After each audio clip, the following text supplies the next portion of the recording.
एक रात मनोज बाबू अपनी पत्नी मुन्ना के साथ शादी की पार्टी से अपने घर को लौट रहे थे। रात ज़्यादा होने की वजह से कोई सवारी गाड़ी नहीं मिल रही थी। मनोज बाबू का घर मुश्किल से 3 किलोमीटर की दूरी पर देहरादून के एक पहाड़ी गांव में था। मुसीबत ये थी कि महीना सावन का था और ऊपर से जोरों की बारिश भी हो रही थी और उन्हें अपने घर पहुंचना भी जरूरी था। अतः उन दोनों पति पत्नी ने पैदल ही घर जाने का निश्चय किया। मोबाइल के टॉर्च की रोशनी में वे दोनों आगे बढ़ने लगे। वो अभी आधी दूरी पर ही गए थे कि जोर से बिजली चमकी और बिजली की रोशनी में एक औरत का साया दिखा जो ठीक उनके सामने खड़ी थी। इस सुनसान सी सड़क पर रात के अंधेरे में अकेली औरत को देखकर उन्हें डर लगा और मन में तरह तरह के विचार आने लगे कि कहीं ये कोई, खैर जो भी हो देखा जाएगा। ऐसा सोचते हुए उन दोनों ने अपने कदम आगे बढ़ा दिए।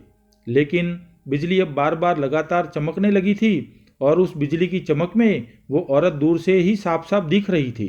वो औरत उन्हें रुकने का इशारा कर रही थी।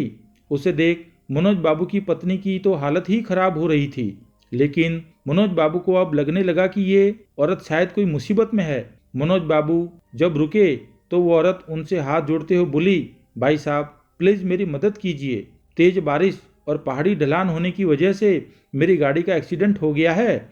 मेरी गाड़ी इस पहाड़ी ढलान से नीचे गिर गई है। उसमें मेरी 1 साल की मासूम बच्ची है। प्लीज़ आप दोनों उसे बचा लीजिए।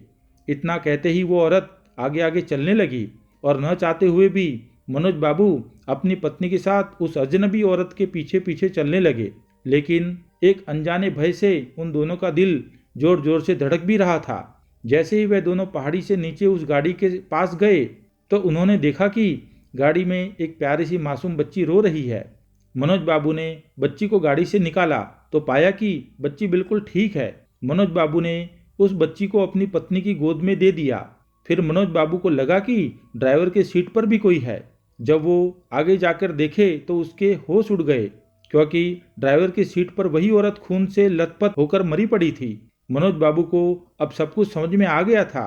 वो दोनों पति पत्नी बच्ची को अपने गोद में लेकर अपने घर की तरफ आगे बढ़ गए। रास्ते में उनकी पत्नी ने उनसे पूछा वो औरत कौन थी, फिर वो औरत दिखाई क्यों नहीं दी, कहीं वो कोई। मनोज बाबू बोले वो एक माँ थी, मरकर भी अपने बच्चों के लिए तड़पती है, जो वही एक माँ थी वो। दोस्तों, अगर कोई मुसीबत में हो तो उसकी सहायता जरूर करें। क्या पता हमारी एक छोटी सी कोशिश किसी की जिंदगी में बाहर ला दे। ये छोटी सी कहानी हर एक माँ की ममता को समर्पित है।